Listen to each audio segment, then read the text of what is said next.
America Pakistan യുദ്ധം നടത്തി, എന്നിട്ടും നമ്മളെ പരാജയപ്പെടുത്താൻ കഴിഞ്ഞില്ല.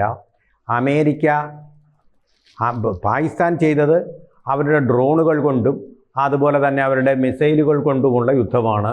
നമ്മളെ ഒരു പരിക്കും ഏൽപ്പിക്കാൻ കഴിഞ്ഞില്ല. അമേരിക്ക നടത്തിയത് ചുങ്കം കൊണ്ടുള്ള യുദ്ധമാണ്. ആദ്യം 25% വർദ്ധിപ്പിച്ചു, പിന്നെ 25% കൂടെ കൂട്ടി ഭീഷണിപ്പെടുത്തി. ഭീഷണിക്ക് നമ്മൾ വഴങ്ങിയില്ല. 50% ചുങ്കം ഏർപ്പെടുത്തിയിട്ടും അതിൻ്റെ ഇമ്പാക്റ്റ് ചിലപ്പോൾ അടുത്ത വർഷമായിരിക്കും നമ്മൾ അറിയാൻ പോകുന്നത്. എന്നിട്ടും കാര്യമായിട്ടുള്ള ഒരു കുഴപ്പവും ഉണ്ടാക്കാൻ കഴിഞ്ഞില്ല. 8.2% എന്ന് പറഞ്ഞാൽ അഭിമാനാർഹമായ നേട്ടത്തിലേക്കാണ് നമ്മൾ വളരുന്നത്.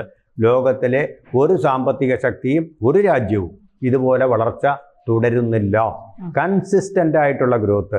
BJP എങ്ങനെയാണോ ഇന്ത്യയിൽ വളർന്നുകൊണ്ടിരിക്കുന്നത് അല്ലെങ്കിൽ കേരളത്തിൽ വളർന്നുകൊണ്ടിരിക്കുന്നത്, അതുപോലുള്ള ക്രമപ്രവൃത്തമായ രീതിയിൽ നമ്മുടെ സാമ്പത്തിക വളർന്നുകൊണ്ടിരിക്കുകയാണ്. 2014 ശേഷം മാത്രമാണ് ഇന്ത്യ ഇങ്ങനെ ഒരു കുതിപ്പ് തുടങ്ങിയിട്ടുള്ളത്. അതിൻ്റെ അർത്ഥം എന്താണ്? നരേന്ദ്രമോദിയുടെ സാരഥ്യം കൊണ്ടാണ് ഇന്ത്യക്ക് ഇങ്ങനെ കടിഞ്ഞാണില്ലാത്ത വേഗത്തിൽ അതിൻ്റെ സാമ്പത്തിക മേഖലയെ മുന്നോട്ട് നയിക്കാൻ കഴിയുന്നത് എന്ന് തന്നെയാണ്.